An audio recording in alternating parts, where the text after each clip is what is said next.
happened near Valley Forge, Pennsylvania. So this is probably going back, I was about 21 years old, maybe 20. I got really, really drunk one night, which wasn't a big deal. We all used to. I still do it now, in fact. We were all hanging out, a group of us, at some little podunk dive bar in the middle of the sticks, pretty far from my home. My ride left, I didn't know it or I didn't remember, and next thing I knew, I was basically ready to go home without a ride. Now, one of my other friends was there who came up independently, and he had his motorcycle, a little Honda Rebel. So he said, well, I'll give you a ride home. And I'm like, how? He's like, well, you can ride on the back of my bike. And I'm like, the back of your motorcycle? Now listen, I'm not coordinated. I mean, any one of my friends will tell you that I'm a klutz. I didn't want to ride on this thing for fear that I somehow might cause the thing to crash. So we get out to the parking lot. He hands me his helmet, and he's like, here, you wear this. And I'm like, what about you? He goes, I don't need a helmet. I'm like, oh, this is just a disaster waiting to happen.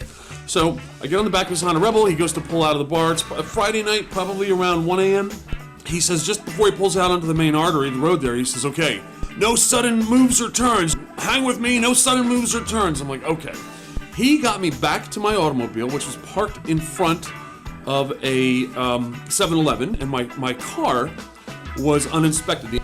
So I caked some mud over that part of the windshield. The mud dried and basically concealed the uninspection. I go into the 7-Eleven, and next thing I know, a state trooper comes walking in. He's an older state trooper, and he's with a younger state trooper. His wingman, his partner, whatever. Asshole buddy, whatever. And I'm in line. There's probably about 5 people in line at the 7-Eleven. You know how well lit those things are. And the state trooper's like, who's driving the Peugeot out there? And I'm like, oh, I am. And he's like, follow me.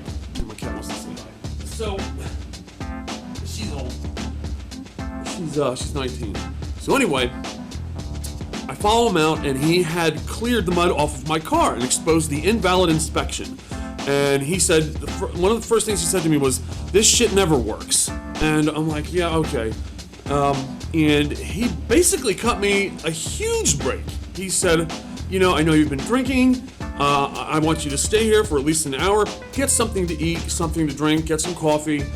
And after about an hour, then you can go home. And you have 10 days to get this thing inspected. So I go like this as he turns to walk away. Excuse me, officer, but I beg to differ with you. I'm not drunk. I know myself. I said something like that. That irritated the living hell out of him. He turns around, he comes up back at me, and he starts doing one of these things where he's like poking my chest with his index finger. And he's just yelling at me. He's, of course, why not? I was a jerk to him. He's like, you know, don't tell me my business. I know a drunk person when I see one. You know, don't provoke me anymore. And I'm just like thinking, okay, whatever, just scoot away, a-hole, go do your little thing, and I'll whatever. I'll wait the hour. So he took off, and I was so drunk I left my wallet inside the 7-Eleven on the counter, which the cashier had to bring out to me.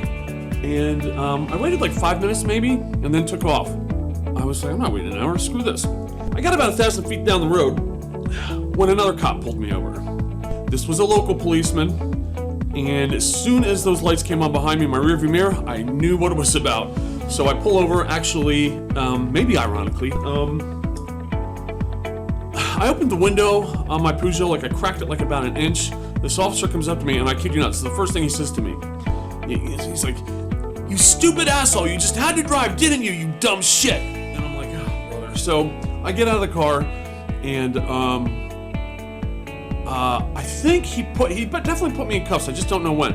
But he had like maybe 2 or 3 other cars show up, because you know how those guys are. They get a hard on for a kitten in a tree, you know? Anyway, these other police cars come in, his back up like one on top of the other, and they tear apart my beloved Peugeot for about an hour. And to this day, I'm convinced they were looking for drugs. And they didn't find any because, well, I wasn't doing any drugs then. These lights are hot as hell, man. Don't ever buy Smith Victor lights. They will just roast you. But I was being arrested for driving under the influence. And obviously the state trooper had put the word out when he left, keep your eye out for a silver sedan and some cocky little a-hole driving it. And he was like, I need to get a hold of your parents. And I'm like, they're divorced. So he's like, give me your father's phone number. So I gave him my father's phone number. Now my parents, and even to this day, as it was back then, they just don't sleep. In the middle of the night, it doesn't matter. That phone rings, they're going to get up, you know. You could fart a block away and the vibration's going to wake them up. Anyway, it was, now this is ironic. that my father did not answer the phone when this officer tried to communicate with him through, I guess, police dispatch. I watch enough TV to know that. So I'm like, that's crazy. So then I gave him my mother's phone number, and she didn't answer, which was even more crazy, right? So he's like, I think that was actually the tipping point, because now a large amount of time had passed, and I saw he was chewing tobacco, and I used to chew tobacco, and I said, trying to ingratiate myself with him, I said, hey, could I bump some of that off you? And he was like, yeah, just wait a minute, all right? He's still doing paperwork, trying to get through the dispatch to my parents. A lot was going on with this guy. Very late in the evening, too. When he couldn't get a hold of my folks, he told me that he wasn't going to arrest me. And that's when he took the cuffs off. And I got in the front of the squad car, he gave me some chewing tobacco, and we talked for like an hour at least. It was great.